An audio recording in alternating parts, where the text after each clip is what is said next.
given that I'm in a producing country, you should know that I didn't know anything about coffee until like 5 6 years ago. I didn't know it was a cherry. I had no idea what it tasted like. I had no idea that you could cup coffee and grate it. And when the first time I went to a farm, it was in Huila. It's a region in Colombia that is very well known right now for the good quality coffees, and it's beautiful landscape too. And I just started eating the cherries. It was probably not the best idea because I got food poison for like 3 days. No. Uh, but like, that was my first experience in a coffee How, farm. Think that is one of the most beautiful places that I've ever seen in the world. It was breathtaking. Like it's actually one of the most beautiful landscapes that I've ever seen. That's why I want to keep going to see these places because besides everything else, they are just like pure nature, untouched. They're just gorgeous to look at. When we go on these origin trips, we get back a lot more than we're expecting. We're going on a trip with a certain expectation, maybe seeing some, real coffee beans for the first time. And really, you get so much more. And for sure, with Three Guys Coffee, you have a, very in-depth education program that goes along with it. When we went to Benjamin's to see how it's processed,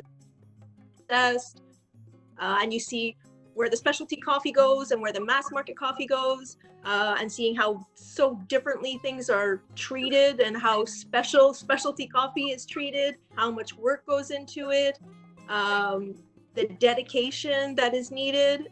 And then, we find out about the pricing, and that's not so great. But, I think it really, really brings everybody to another level to go on this type of trip. And you gain so much, including friendship. Do you know that as farmers, you don't know too much about your coffee? And I have learned more with visitors. So my dad was really appreciated because we didn't know nothing. He was roasting only by smell and by color. And now the coffee has improved a lot, and we have win more customers.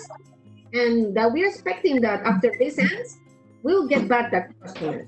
And all these trips and all these connections make you a better person. So I thank you for you organize these trips, and because we become better, the farmer, you as visitors, the roasters, the baristas. Being a coffee professional is not easy. Everything you take for granted in your life, you realize that actually it's not like this. Just to have hot water in a kitchen sink actually is not necessarily normal. For some other people, that water has to be carried maybe 2 kilometers from a river to their house. And then you realize that you are so lucky you were born in maybe a different country and you had a different life, and you start to appreciate more your life.